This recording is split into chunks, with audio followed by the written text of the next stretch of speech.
sou o Caio de Paula, você está agora no podcast Resenha de Primeira, que vai falar sobre produção e qualidade de carne.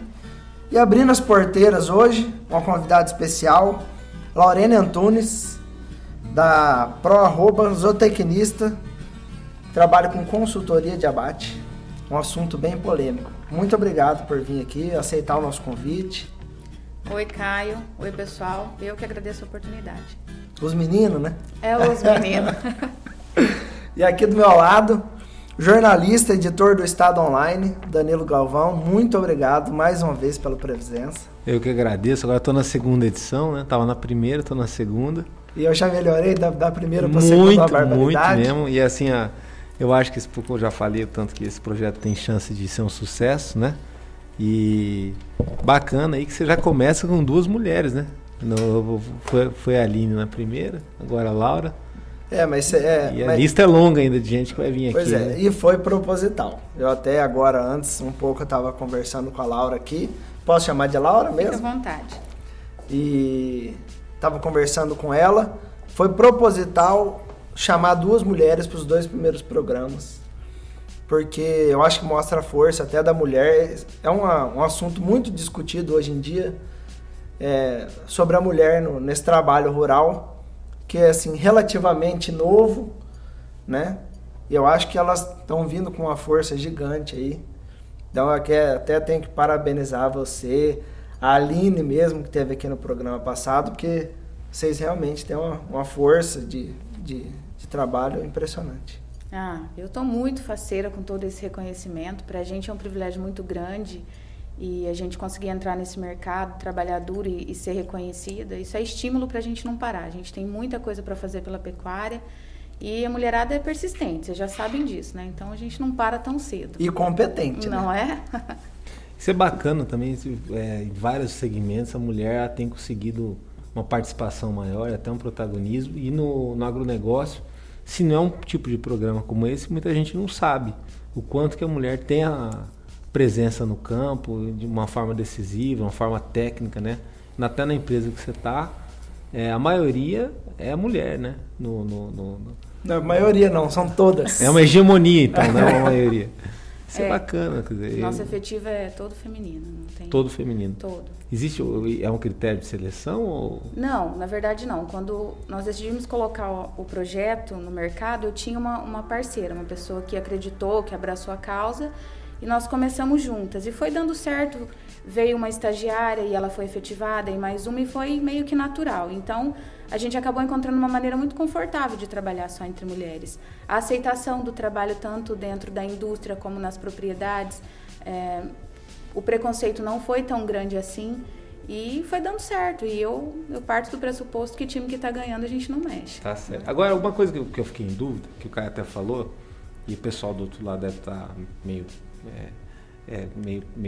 atento a isso, assunto polêmico. Por que consultoria de abate é um assunto polêmico? Aí que tá. Agora eu vou fazer um adendo. Você fez aqui. Isso para chamar a atenção das pessoas, para manter a pessoa na linha, ou é a polêmica? Não, é porque assim, sempre se ouviu uma briga entre frigoríficos e produtores. E aí até a gente estava conversando. Que é da questão da vantagem, um pouco antes, porque tem essa questão de rendimento de abate, isso daí é assunto para mais de metro. Então, antigamente, quem eu via de acompanhamento profissional mesmo, de contratar uma pessoa técnica para estar dentro do frigorífico, era cara que, assim, grande, cara com 60 mil cabeças, 50, 10, 15, era... Aí ele botava alguém da confiança dele para acompanhar. Não, ele contratava um profissional para fazer um acompanhamento. Então, ou ia alguém da fazenda, o próprio fazendeiro ia lá ver abate, mas acaba que é aquele... ele não tem o conhecimento técnico, igual as meninas têm aqui, para tocar o abate, porque não é uma coisa fácil. Começa a entrar gado aqui, vai passando, o cara não tem esse controle, não sabe como é que funciona. Então, até a Laura estava... Vou deixar ela falar um pouco a partir de agora, mas ter esse conhecimento técnico de como funciona o frigorífico. Então, essa é a questão polêmica. E né? quem contrata ela é o produtor? no caso. Isso aí. É o produtor. Explica pra gente mais aí como funciona. Então, a gente estava conversando um pouquinho antes a respeito. É uma questão cultural, né? O assistir abate. É uma profissão antiga, principalmente na nossa região. Mas era um trabalho feito por homens. E o perfil dessas pessoas que assistiam o abate era um funcionário da fazenda, alguém com um pouco mais de experiência, alguém que auxiliava na negociação, às vezes um intermediário. E em 2011 eu tive um insight fazendo estágio numa grande indústria. Eu via muito produtor acompanhando, né? Quando ele não mandava alguém, ele ia. Mas ele não tinha nenhuma afinidade com o procedimento operacional padrão. Isso já é pré-estabelecido pela própria indústria. Mas por uma série de motivos internos, né, que o produtor não tem acesso, esse processo ele sofre alguns impactos negativos. Existe uma pós para a pessoa, vamos supor, você é zootecnista, aí para poder ingressar nesse mercado da consultoria de abate, como que a pessoa se especializa, como que funciona? Você teve insight lá em 2011, né? Como que funciona isso? Então, na verdade, por exemplo, a nossa equipe ela é composta por médicas veterinárias e zootecnistas. Então, nós temos acesso a essas disciplinas, né, na graduação. Mas essa metodologia que a gente usa, né, que nós desenvolvemos, que nós criamos, ela ainda é muito restrita. Ela é nossa. Né? Então, essa é inovação. Você apostou... Dessa forma com que a gente colocou no mercado, sim. Como eu tinha mencionado lá atrás, quando a gente fala assistir um abate, a gente se torna passivo, né? Diante de qualquer negligência ou de qualquer discrepância. Acompanhar, padronizar, é fazer ajustes desse processo. Existem esses procedimentos operacionais padrões e é com base nisso que são feitos os acordos de compra e venda. Mas, como eu falei, por motivos internos do frigorífico, esse processo sofre algumas influências negativas. Absenteísmo, rotatividade, tudo isso pode comprometer a excelência do processo. Como a gente tem muita afinidade, a equipe é toda treinada, né? A gente consegue detectar em tempo hábil de correção. Né? Então, nós vamos minimizando esses impactos que o procedimento operacional exerce sobre o rendimento de carcaça e que hoje quem absorve esse impacto é o produtor. Né? Ou seja, vocês não atuam só na questão do rendimento. É muito mais que isso. Vai além. Aí é que tá. Assistir um abate é muito superficial. E a gente tornou o abate, o dia do abate, o fechamento de um ciclo muito importante.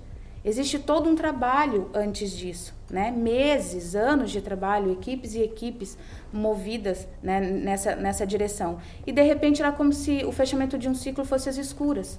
Não se sabe o que acontece lá dentro. Que é o que dava a insatisfação que ele falou, pois né? Sim, sempre dava problema. Justamente. E aí o produtor ele era condicionado, ele pegava aquele acerto, tá bom, é sempre assim, isso não vai mudar, né? E isso foi tornando a relação frigorífico com o pecuarista muito desgastada, né? Então nós trouxemos transparência, porque nós estamos ali auditando o processo, né? E também coletando informação de uma maneira mais técnica. Qual que é o objetivo dessa coleta de informação?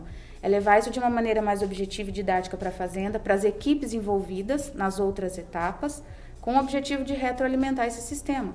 Então, aquilo que é falha do produtor precisa chegar no produtor para que ele se ajuste. Aquilo que é problema operacional do frigorífico, nós vamos resolver ali, né, com o supervisor, com a gerência. Nós vamos resolver ali, antes de acontecer. Nós vamos trabalhar prevenindo, né? Como eu falei, a indústria sofre muitos problemas.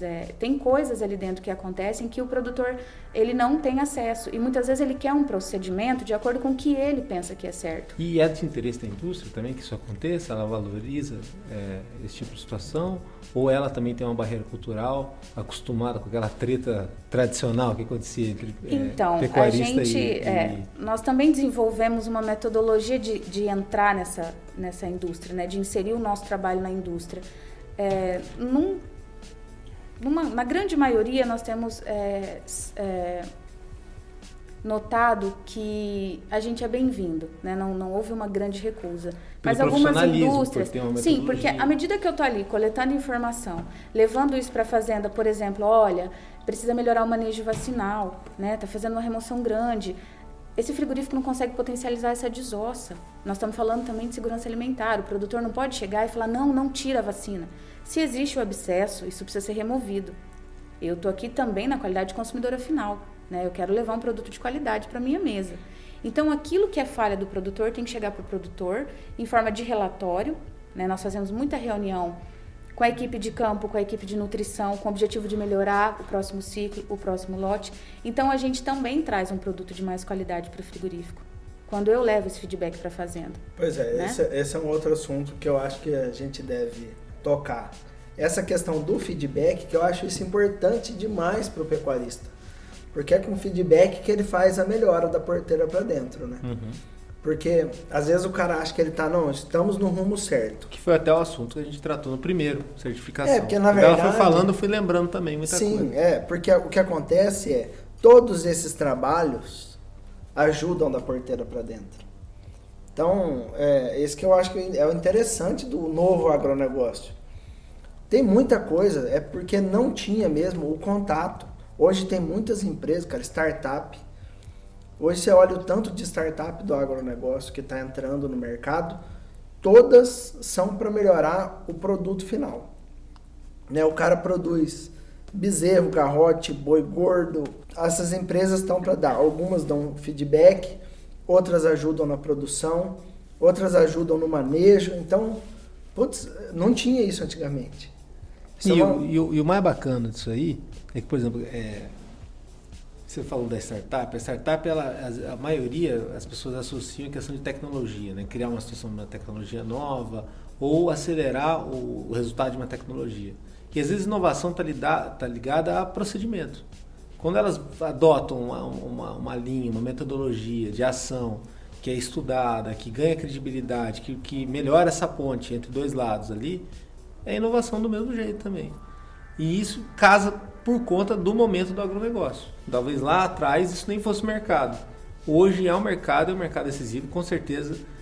Vocês até abrem para concorrentes, né, que nem são concorrentes. Né? Eles dependem de você ter criado a situação da Proarroba para depois abrir uma outra situação de oportunidade de emprego, cadeia produtiva, de atuação maior. Né? Essas informações que a gente leva, né, para a propriedade, ela vai funcionar como prerrogativa para manter as consultorias que já estão lá ou para inserir novos profissionais nessa propriedade. Nós vamos enxergar as demandas. Por que está dando esse problema? O que está errado? O que precisa aqui? Isso tem que manter, isso tem que trocar. Né? É como se a gente acendesse uma luz. E aí, automaticamente, isso vem trazendo um produto melhor para o frigorífico. E quanto tempo que dura esse acompanhamento? Na verdade, o cliente ele vai nos contactar, né, quando ele escala o gado, e toda vez que for ter abate, um lote de tantas cabeças, indifere, nós vamos estar lá para acompanhar. Mas é um dia todo, ou não? Depende do volume de animais, 20 animais, 500 animais, depende. Nós vamos ficar lá, nós vamos chegar mais cedo, nós vamos começar a monitorar, na verdade, a chegada desses animais na véspera, animais rastreados, quais são as bonificações que ele está almejando, então tem requisitos, principalmente de documento, nós vamos ligar para saber se chegou tudo bem. Dependendo da necessidade da incidência, nós vamos acompanhar o embarque para ver o que é que está acontecendo, onde é que está esse problema, por exemplo, relacionado à contusão, a bem-estar, né? Então, a gente começa a monitorar esse gado à medida que o cliente já escalou com a gente. Então, daqui uma semana eu vou matar 300 cabeças em tal unidade. E aí a gente já começa a monitorar a questão de documento, que hora esse animal saiu, né? Se esse animal teve jejum, se esse animal não teve, tudo que antecedeu, né, o dia do abate. Então, nós vamos chegar nessa indústria mais cedo, nós vamos fazer uma avaliação de curral, como é que esses animais chegaram, né, questão de documentos, se teve alguma emergência. Então, a gente já vamos ver esses animais no curral. A gente já entra para a indústria com algumas informações coletadas já, e com o perfil desse animal traçado, automaticamente com algumas expectativas, né. Então, nós vamos fazendo os ajustes desse processo, nós vamos trabalhar em cima do rendimento, depois coletando as informações, por exemplo, quantidade de bezerro, quanto foi removido por vacina. Isso é mais para o mercado interno ainda? Ou existe já esse serviço que vocês prestam também para abate feito para o mercado externo? É geral, a gente faz independente do mercado interno. Essa questão interno. do rastreamento é para o mercado Por exemplo, externo. aquilo que a Aline comentou aqui. A Aline faz todo um trabalho, né? Uhum. Inclusive, eu preciso conferir a documentação, porque senão todo o trabalho que a Aline fez vai ser jogado fora. Quando você falou documentação... Isso, eu preciso ligar lá. Se esse animal, por exemplo, ele é um animal Hilton, né? Que tá saindo do país para a cota Hilton. Eu preciso ver se a documentação chegou certa. Né? Tá tudo bem, não desabilitou, tá tudo ok, falta algum documento. Às vezes um erro de preenchimento, uma rasura, pode desabilitar um lote. E o cliente produziu isso, né? Isso foi oneroso, ele precisa, né, conseguir essa bonificação. Então a gente vai interceptando essas falhas, conectando. Muitas vezes a gente entra em contato com a rastreabilidade, com a certificadora, olha, pessoal, falta um documento, organiza isso pra gente, vocês podem ajudar. Então, nós vamos funcionando como uma engrenagem, né? Por exemplo, cada unidade, ela tem o seu protocolo de bonificação, né? E às vezes o produtor, ele quer aquela bonificação, mas ele ainda não entendeu que o produto dele não vai pegar. Então, toda vez que ele mandar, ele vai dar ruim, né? Então, ele tem que se ajustar. Olha, eu tenho esse produto. Meninas, onde eu mando? Nós vamos fazer uma avaliação. Essa unidade vai bonificar, você tem chance. Olha, esse produto é melhor você mandar para cá. O valor é assim, você está mais próximo de conseguir essa bonificação. É nortear o cliente, porque ele produzia e não sabia nem para onde ele estava mandando. E estava muito condicionado com aquilo que ele estava recebendo, né? E, muito provavelmente, aquém do seu potencial de produção, né? Então, sempre pensando em comprar mais, em aumentar a capacidade estática do confinamento, e às vezes não é por aí, né? Fala-se muito de rendimento, de um boi de 56%, 57%. Tem. É fácil? É caro fazer um boi de 57%. A conta fechou? Porque existe mercado para boi de 54% também, um boi que não tem tanto acabamento. Porque colocar acabamento no animal é a parte mais cara, né? E já existe, China, por exemplo, um mercado para um animal que não precisa de tanto acabamento. Então, a conta vai ficar no azul, né? Então, é estudar, é coletar essas informações, levar isso de uma maneira mais objetiva, mais didática e retroalimentar esse sistema. Ele precisa entender o que ele pode produzir, né? E se ajustar, eu produzo isso e eu vou ganhar dinheiro com isso. Porque é muito tendencioso, às vezes ele quer fazer o que o outro faz porque o outro ganhou. Mas é uma outra propriedade, é um outro perfil de animal, é uma outra realidade. A gente entra no depende, né? Então, é isso que eu ia falar agora. Eu ia falar isso agora. Eu estava me coçando, estava esperando, ela não queria interromper ela. Justamente. Mas assim, eu acho que a palavra-chave do podcast é o depende. Você, inclusive, nas conversas que você tem para convidar as pessoas para vir ou se inteirar mais dos assuntos, entra nessa história do depende. E aí eu deixo uma pergunta para os dois. Parece claro, a gente tem falado aí do novo agronegócio, que já é um agronegócio de sucessão familiar, até do pessoal mais novo que está pegando a situação toda e dando sequência para um setor fundamental para o Brasil, que é o setor estratégico da economia brasileira. Hoje, o agente do agronegócio, ele é exigido dele uma excelência maior na tomada de decisão do que há 20 anos atrás? Porque essa história do depende coloca muito a tomada de decisão numa encruzilhada, né? Não tem nada mais certo, nenhuma fórmula pronta. Tudo depende. E se tudo depende, requer estudo, requer consultoria, requer análise de cenário e requer aquilo que ela falou muito, retroalimentação de informação no negócio. Hoje a gente tem uma tomada de decisão mais complicada, mais difícil, para quem trabalha no agronegócio, para quem é dono de uma fazenda, Eu até vou falar um pouco antes da Laura. Isso, a Laura, que ela tá falando ela tá prestando essa assessoria. Isso, há uns anos atrás, não existia. É mais difícil de tomar essas decisões. Só que hoje você tem muito mais ferramenta de tomada de decisão do que há 20 anos atrás. Não sei o que você acha, Laura. Na verdade, nós temos tecnologias que nos favorecem, né, na sincronização de informações. Então, hoje a gente consegue estar muito alinhado com toda a equipe da fazenda, né? Nós temos, por exemplo, via WhatsApp, nós temos grupos com essa propriedade e nesse grupo tem o proprietário, tem o gerente, tem o veterinário, tem a equipe de nutrição. Então, a troca de informação é muito dinâmica. Pelo que você fala, vocês são tipo um FBI. Vocês chegam lá, dão uma blitz geral em tudo quanto é tipo de informação, ajusta isso no relatório e ainda acompanha um procedimento para fazer um relatório em cima disso. Ou seja, você não pega informação de uma pessoa só, você pega informação de um grupo de pessoas do negócio. Isso. Então, se o cara também tentar centralizar a informação, já dificulta muito esse trabalho de vocês. Muito. Então, dentro da indústria, nós vamos atuar em duas vertentes, ajustando o procedimento operacional padrão, né, em função da experiência que a gente tem, e coletando essas informações. E aí nós vamos até a equipe da fazenda, o pessoal da nutrição, o pessoal do manejo, e nós vamos levar isso. Mas eu repito, de uma maneira objetiva e didática, rápida, né? Tem que funcionar como uma engrenagem. Qualquer problema que aconteceu na fazenda, por exemplo, um animal que foi reticente para embarcar, que acabou machucando, eu preciso saber, se o embarque foi tranquilo, tá tudo bem, subiram todos os animais, subiram a hora, tudo tranquilo, saíram daqui tal hora e tal hora. De repente, esse caminhão demorou mais tempo para chegar, né? E aí eu fico sabendo que teve uma emergência. Esse animal foi abatido sozinho, né, assim que chegou. Então, alguma coisa aconteceu no transporte. Isso aí não pode mais ser culpa do produtor, não pode ser inserido no produtor, né? Aconteceu alguma coisa da porteira para fora. Então, esses problemas, eles têm que na verdade, ele tem que ter o responsável certo. E não todo o prejuízo incidir sobre o produtor, sobre o pecuarista. Então, a gente vai coletando isso, fazendo essa síntese, né? E aquilo que o frigorífico, ele imprime via romaneio, né? E que chega para o produtor, ele tem que confrontar com aquilo que a gente avaliou lá dentro. Né? Tem que bater, eu tenho que validar. Porque quando o cliente pergunta, Laura, realmente estava com acabamento assim? Eu preciso ser transparente. Olha, faltou um pouquinho mesmo. Vamos conversar com o pessoal da nutrição. E essa transparência tem diminuído os conflitos? Ou a satisfação maior de quem vende? Sim, com certeza. A prova é que nós começamos isso no formato pro-arroba, né? Nesse modelo que a gente trabalha hoje, há 1 ano e meio, eu e a Isabela. Hoje somos 15. Né? Hoje a gente atua no Paraguai. Acabamos de levar a empresa para o Mato Grosso, já atuamos na Bahia. Então, qual é a quantidade de abate que vocês fazem por mês de acompanhamento? Nós temos uma média, né, que nós temos 3 meses de atuação no Mato Grosso, mas a gente tem uma média de 25 a 30 mil animais mês. Tipo, é 1.000 cabeças por dia? Às vezes mais. Né? Agora, outra coisa interessante, um dos motes desse podcast é que aqui no Brasil e aqui nessa região do país, o Centro-Oeste, o Mato Grosso do Sul, se produz a melhor carne do mundo, ou algo próximo disso. E por conta de toda essa tecnologia, esse aparato todo que tem para acompanhar o boi e toda a cadeia produtiva.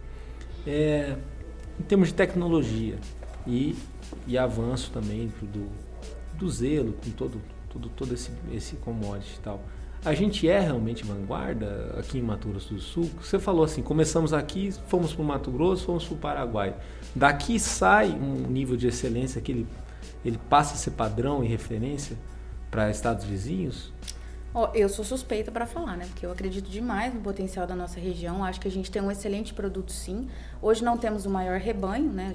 Uma coisa é volume, outra coisa é qualidade. Mas a gente tem grandes regiões aqui, grandes produtores. Nós temos produtos incríveis aqui na nossa região. Então, a gente tira daqui, sim, um produto de extrema qualidade.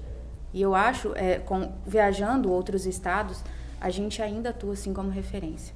Laura, nosso horário é meio apertado, né? Porque a gente também não pode prolongar, por mais que a gente queira. Eu queria agradecer mais uma vez você ter disponibilizado. A gente tentou gravar outro dia, você teve uma emergência, teve que correr, isso daí faz parte do negócio. Era boi, pode ter certeza. Como diz o outro, é boi na linha, né? É boi na linha. Eu acho que a gente vai ter futuramente outras conversas, eu acho que é legal até. Aí no futuro a gente senta também com outras pessoas do negócio, faz um bate-papo bacana. Então eu queria que você deixasse o seu contato, o seu Instagram, para até o pecuarista que estiver escutando, que não sabia do seu trabalho, entrar em contato com você. E até para você dizer também que não é só o grande produtor que pode ter o seu serviço, né? O pequeno produtor também pode. E às vezes é esse que faltou essa informação para ele entrar em contato com você. Bom, eu agradeço a oportunidade de falar um pouco desse trabalho, né, de divulgar a maneira com que a gente vem atuando. E a gente trabalha para quem quer produzir qualidade, né, para quem quer otimizar a produção. Então, independe do volume, da quantidade de cabeça. A gente está à disposição de quem quer produzir qualidade, de quem quer trabalhar e quem quer fazer realmente diferença no nosso cenário. Eu vou deixar o meu telefone de contato, 679-9920-2806. Não trabalho em horário comercial, né? Então qualquer hora, 5 da manhã, a gente já está na escuta e estou à disposição, né? E o seu Instagram da empresa qual que é? @proarroba. @proarroba. Tem bastante conteúdo lá, tem toda a nossa história, toda a nossa metodologia. Somos uma equipe com 15 meninas à disposição de tirar dúvidas, de conhecer a propriedade, o perfil desses animais. É muito importante conhecer bem a equipe e permitir que a equipe conheça bem a propriedade. Aí vai fluindo, a gente vai se sincronizando e o negócio funciona bem. São as parcerias do agronegócio. Com certeza. Bom, e quem está escutando a gente, segue a gente também no Instagram, tá? Que é @resenha.deprimeira. Curte todas as nossas fotos. E no Estado Online vai a matéria com o podcast, o teaser, E também depois no Spotify vai também o podcast para quem quiser baixar e depois ouvir no carro, ouvir comendo, fazendo alguma comida e tal. Fica à disposição. Fazendo uma companhia, um né? Não é? Vai dar certinho. Gente, obrigado.